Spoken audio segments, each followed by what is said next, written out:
नमस्कार, मी आशाच किचनमध्ये आपल्या सर्वांचं स्वागत आहे. आता गणपती बाप्पा येणार आहे, त्यासाठी आपल्याला मोदकाचे वेगवेगळ्या प्रकारचे नैवेद्य दाखवायचे आहे. आज आपण बनवणार आहोत रवाचे मोदक. हे रवाचे मोदक मऊ लुसलुशीत होतात आणि 5 ते 6 दिवस टिकतात.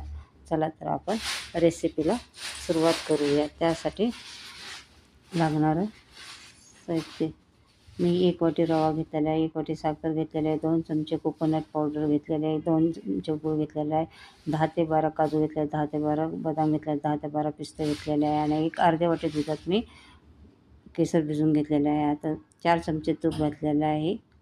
त्याच्यामध्ये आपल्याला रवा चांगला भाजून घ्यायचा आहे. मंद गॅसवरती रवा आपल्याला चांगला खमंग भाजून द्यायचा आहे. त्याचा फक्त थोडासा हलकासा कलर चेंज होऊन द्यायचा आहे. आता भाजल्यानंतर त्याचा वास असा सुगंध येतो.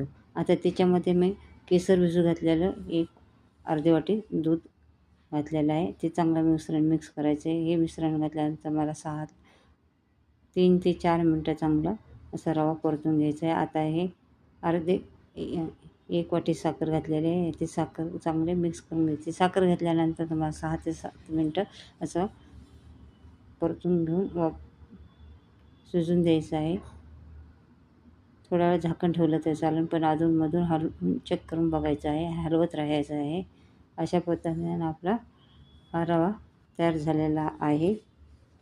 तर रवा हा असा सुटसुटीत होतो. रवा तयार झाला आहे. ह्याला थंड करून द्यायचा. त्याच्यात मी इलायची पावडर घातलेली आहे.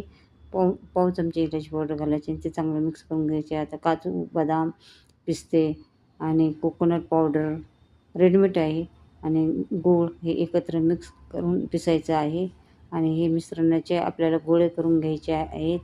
आता हे गोळे करून घेतलेले आहेत. मिश्रण मोडला आपल्याला तूप लावून घ्यायचं आहे आणि आता हे पहिलं रव्याचं मिश्रण भरायचं आहे आणि तो मोड असा पूर्ण मिश्रण भरून पूर्ण असं बंद करायचं आणि खालच्या साईडने तो गोळे आपल्याला त्याच्यामुळे भरून त्याच्यानंतर घालून परत थोडंसं मिश्रण लावून असं बंद करून घ्यायचं आहे.